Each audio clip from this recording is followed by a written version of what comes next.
안녕하세요. 금요사건 파일 디바제시카입니다. 2007년 8월이었어요. 한 대학교 신입생 커플이 전남 보성으로 여행을 오게 됩니다. 이들이 한 선착장을 건너던 중에 우연히 한 노인 어부를 만나게 된 거예요. 한 70세 정도로 돼 보이는 나이가 많으신 노인이었죠. 그런데 이 커플이 너무나 배가 타보고 싶어서 이 어부에게 배를 한번 태워달라고 부탁을 하게 되죠. 노인이 처음에는 좀 인상을 썼어요. 에이 저리 가! 하면서요. 하지만 이내 승낙을 해주시고는 어부는 배에다 커플을 싣고 바다로 향하게 됩니다. 그렇게 30분쯤 지났을까요? 이 배에 타고 있던 커플들은요, 이게 너무 새로운 경험인 거예요. 바다에서 셀카도 찍고 커플 사진도 찍고 하면서 이 좋은 경험들을 만끽하고 있었어요. 하지만 그저 어촌의 평범한 어부인 줄 알았던 오씨성을 가진 이 노인의 표정이 탐욕스럽게 변하기 시작합니다. 배에 탄 여성을 보고 그가 욕구를 느끼기 시작한 거예요. 그래서 어부는 남자에게, 같이 커플로 온 남자에게 조용히 다가가 그를 배에서 밀어버립니다. 근데 이제 젊은 남자잖아요. 그러니까 바다로 빠진 남자가 막 안간힘을 써가지고 막 배에 다시 오르려고 했죠. 그런데 노인은 그 이제 낚시할 때 어로 장비인 삿갓대를 이용해서 5차례나 그에게 내리꽂는 거예요. 그래서 남자를 바닷물에 빠뜨리게 됩니다. 그리고 뒤를 돌았어요. 그 뒤에 남아있는 여성. 겁에 질린 여성을 노인은 추행하려고 했습니다. 하지만 여성은 안간 힘을 써서 버텼고요. 오씨의 허리를 잡고 격렬하게 반항을 합니다. 그러자 어부는 너도 같이 죽어버려 하면서 여성을 바다로 밀어 빠뜨리게 되죠. 그리고 아까 이용했던 삿갓대를 이용해서 그녀를 바다 밑으로 빠뜨리게 만듭니다. 배에 올라오지 못하도록요. 결국 그녀는 차가운 바닷속에서 죽음을 피하지 못하게 돼요. 아이들의 부모님은 다음 날까지 연락도 없고 애들이 돌아오지 않으니까 경찰서에 실종신고를 하게 되죠. 그리고 실종신고 이틀 후에 같이 배에 타고 있던 여성 추 씨의 시신이 전남 고흥군 해상에서 어선에 의해서 발견됩니다. 또다시 이틀 뒤 남자 김 씨의 시신이 보성 선착장에서 발견돼요. 그런데 이 남자 김 씨의 시신이 양쪽 발목, 그다음에 정강이, 왼쪽 어깨, 팔이 다 부러졌고요. 심하게 찢겨져 있는 상태였어요. 당시 경찰과 해경은 아니 갑자기 보성에 연락 온 이 커플을 누군가가 복수심으로 따라와서 죽인 것도 아닐 테고 또 평범한 애들이라 전혀 이들을 죽일 동기가 없고 그래서 타살의 증거를 찾지 못하다 보니 이 두 사람을 동반 자살로 인한 추락사로 판단하게 됩니다. 남자 김 씨의 그 몸에서 골절상도 발견되고 뭐 이렇기 때문에 이런 결론을 내었던 것 같아요. 그런데 그로부터 시간이 좀 지납니다. 25일 후 2007년 9월 25일 오전이었어요. 선착장에서 어부는 또다시 출항 준비를 하고 있었죠. 그래서 배를 타고 막 나가려고 하는데 한 20대 여성 2명이 다가와서 배를 태워달라고 요청을 합니다. 이들은 경기도와 인천에서 이제 보성군으로 여행을 온 여행객이었는데요. 24살 조 씨와 23살 안 씨였어요. 어부는 이들이 막 배를 태워달라고 요청을 하니까 그래요 타! 하고 이들을 태우고는 바다로 나가게 됩니다. 그는 자신이 이제 그 어망을 뿌려놓은 어장에 가서 약 3시간 동안 작업을 했고요. 그 틈에서 이제 여자분들은 뭐 사진도 찍고 또 이 어부의 배를 경험을 하는 좋은 경험을 하고 있었죠. 그렇게 평화롭게 돌아오는 길이었는데 이때 사건이 발생합니다. 어부는 갑자기 한 여성의 몸을 더듬기 시작했어요. 여성들이 막 힘을 합쳐가지고 격렬하게 그를 밀쳐내려고 했죠. 그렇게 배에서 3사람의 몸싸움이 거세졌는데요. 3명은 결국 바다로 함께 빠지게 됩니다. 이때 한 여성은요, 그대로 이 바다 물결에 휩쓸려서 목숨을 잃게 되고요. 바다 생활에 익숙한 오씨, 어부는 다시 배에 올라올 수 있었죠. 또 다른 여성 한 명이 더 있었잖아요. 배에 오르려고 안간힘을 썼어요. 하지만 어부는 삿갓대를 이용해서 그녀를 바다 깊숙이 넣어버립니다. 이 두 여학생 중 한 학생의 시신은 바로 다음 날 보성 앞바다에서 발견되었고요. 또 다른 시신 또한 3일 후에 보성 앞바다에서 발견됐습니다. 오 씨는요, 미소를 지었어요. 왜냐면 자신의 범죄가 완전 범죄라고 생각했거든요. 여태까지 4명을 살해했어요. 그런데 단 한 번도 경찰의 의심을 사지 않았어요. 완벽한 범죄였죠. 그런데 2차 범행 당일 이 여성 2명이 오 씨의 배에 오르기 전에 우연히 한 사람을 만난 적이 있어요. 그 여성은 30대의 여성이었는데요. 함께 왔던 남편을 여기서 잃게 된 거예요. 잃어버린 거예요. 그래서 저기 아가씨들, 내가 우리 남편을 좀 찾아야 되는데 핸드폰 좀 잠깐 쓸게요 하면서 그녀들에게 휴대전화를 빌리게 됩니다. 그리고 얼마 후 그 여성이 집에 가고 있는 길에 문자 한 통을 받게 돼요. 그 문자는 저기 저희 배에 갇힌 것 같은데 경찰 좀 불러주세요 라는 문자였어요. 이게 바로 실제 문자의 내용입니다.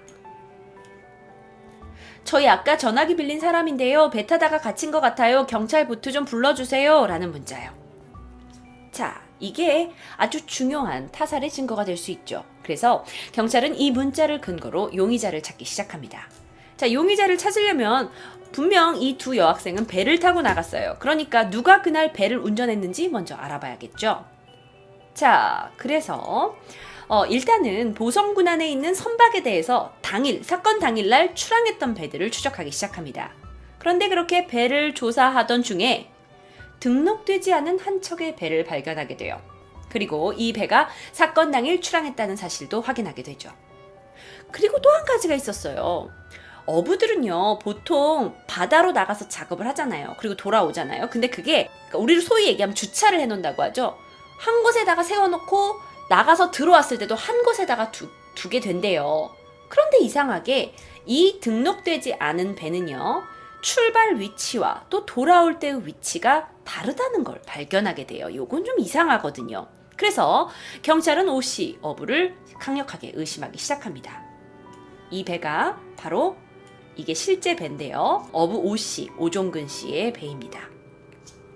자, 경찰은 그의 배를 찾아가 배 안을 수색합니다.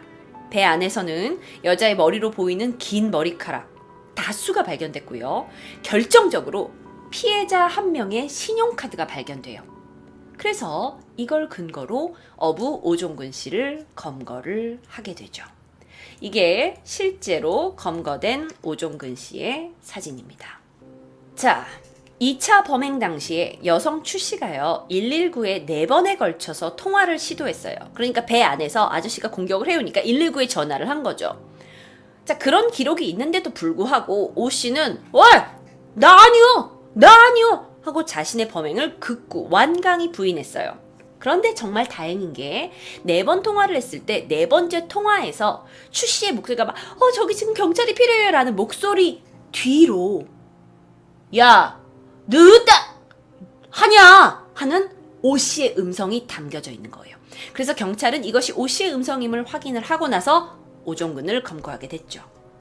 그런데 이 오종근이 검거 당시 범행을 부인했던 말이 황당합니다. 내는 죽인 적 없어. 그 여자들이 실수로 물에 빠져버린 것이야. 안전사고란 게? 근데 사실 그의 배에서 찾아낸 증거들이 너무 명확했거든요. 그리고 이제 할아버지니까 계속 탐문을 하고 있는데 그의 말이 매번 달라요. 정황과도 다르고요. 그래서 경찰은 결국 오 씨의 자백을 받아내는데 성공합니다. 제가 이 사건은 그것이 알고 싶다에서도 이제 다룬 적이 있는 사건이에요. 그래서 이 사진을 가지고 왔는데 피해자 카메라에서 복원된 사진이에요. 그러니까 피해자 카메라를 통해서 그날 당시 피해자들이 오 씨의 배에 타고 있었다는 걸 우리가 확인할 수 있었죠. 자, 그렇다면 범인 오종근은 어떤 사람이냐? 오 씨는요, 165cm 정도의 키에 그 평균 남성들보다 사실 몸집도 굉장히 작고 나이가 이미 70살이 넘은 어부였어요. 근데 그가 어떻게 한 번에 자기 배에서 2명이나 되는 사람을 살인할 수 있었을까요? 그는 어부란 사실 잊지 마세요. 몇십 년 동안 어부 생활에 익숙해졌죠. 그래서 배 위에서, 바다의 배 위에서는 그가 절대 강자였어요.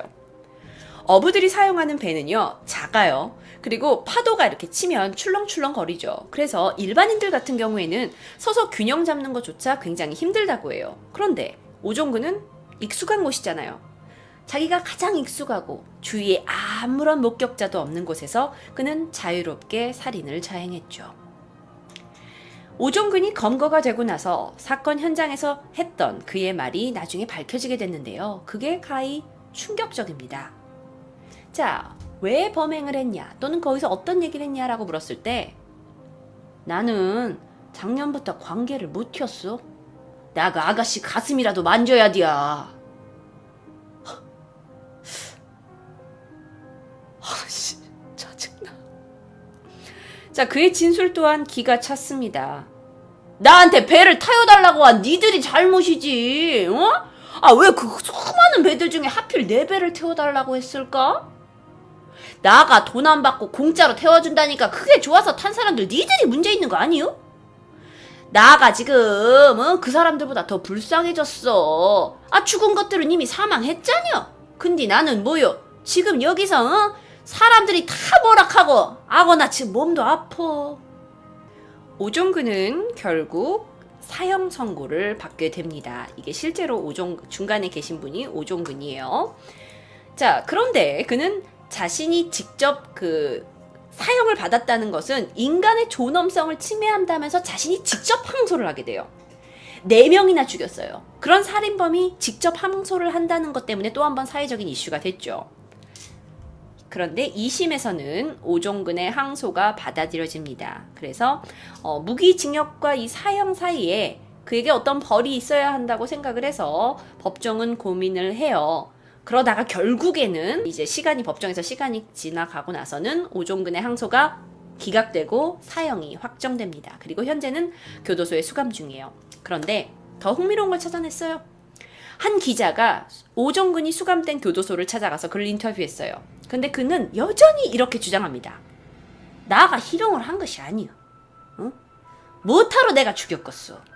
내가 아들한테 조심하라고 했지. 근데 그 무심해가 그 여자 잡아준다고 하고 그러다 둘이 빠진 것이란게. 나는 배를 태워준 죄밖에 없어. 전혀 뉘우치지 않는 모습을 보이고 있죠.